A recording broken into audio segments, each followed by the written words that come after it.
शांतिपूर्ण तरीके से किए गए सत्याग्रह क्यों सक्सेसफुल होने के चांसेस थे? क्योंकि जब जब क्रांति उस तरीके से मुड़ी नेगेटिव, तो देखो लाठी चार्ज और इन सब से हमेशा याद रखना बेटा, प्रशासन बहुत मजबूत होता है। आप कितना ही दम रखते हो, लेकिन प्रशासन से ऊपर आप नहीं हो सकते। उनके पास बहुत ज्यादा पावर है और वो जरूरी भी है। अगर पावर नहीं होगी ना, तो देश पूरा सब कुछ अराजक होके पता नहीं कैसा देश हो जाएगा। ये जरूरी है कि देश में पावर हो, जो ऊपर प्रशासन में बैठे हैं। लेकिन अपनी बात अगर हमें रखनी पड़े तो उसका बेस्ट तरीका है, एक तो पहली बात तो बात क्लियर हो, तुम्हारा मैसेज क्लियर हो। दूसरी बात रखने का जो तरीका है वो हमेशा शांतिपूर्ण हो।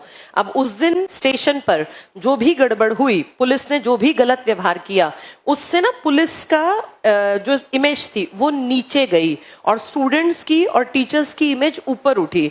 तो वहां अगर हम जवाब देते, हम भी बदतमीजी करते, स्टूडेंट्स कुछ बदतमीजी करते, तो फिर उससे क्या निकलता? ये था कि देखो इन बच्चों को तमीज नहीं है, ये अराजक तत्व हैं, इनका खुद ही टीचर गलत शिक्षा दे रहा है। तो कभी अगर ऐसे जिंदगी में भी मौका मिले ना इस तरह से, तो हमेशा एक बात दिमाग में रखनी है, शांतिपूर्ण प्रदर्शन और सही डिमांड, ये हमेशा आपकी बात को ऊपर के स्तर तक पहुंचाने की ताकत रखते हैं।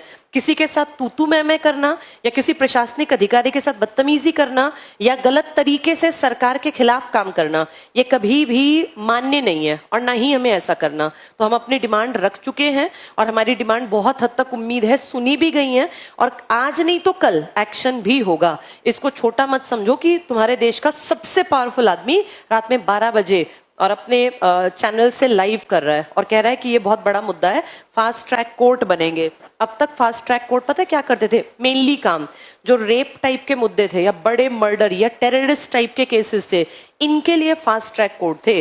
लेकिन ये पहली बार देश में होने जा रहा है कि किसी कॉम्पिटिटिव एग्जाम के लीक होने का भी अब फास्ट ट्रैक कोर्ट में केस चले।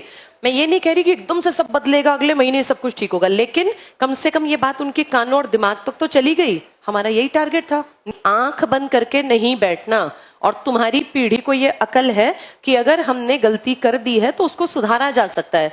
और अगर मोदी जी भी एक इंसान है, उन्हें लग रहा है कि उनकी सरकार ने कुछ गलतियां की हैं, तो अच्छी बात है। हम तो कह रहे हैं अब भी चेंज कर लो, अब भी सुधार कर लो। मैंने पिछली क्लास में भी कहा था, 3 साल अभी भी इनके हाथ में हैं। अगर ये चाहे 3 साल में अपनी इमेज को बहुत अच्छा कर सकते हैं।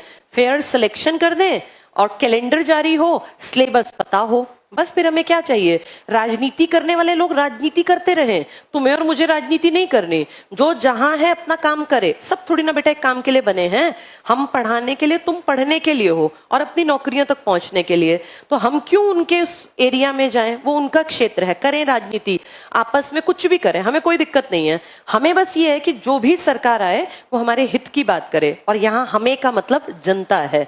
हमारे हित का काम होगा तो जो सरकार है हम उसको उसकी वाहवाही करेंगे।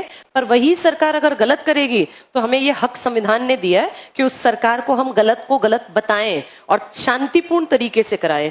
और देखो एक बात और भी है, अब समझ में आता है, हमने गांधी नहीं देखे, हमने कोई नहीं देखा उस टाइम का, लेकिन अब ये समझ में आ रहा है कि नीतियां बन जाएंगी अपने आप, धीरे धीरे काम होगा।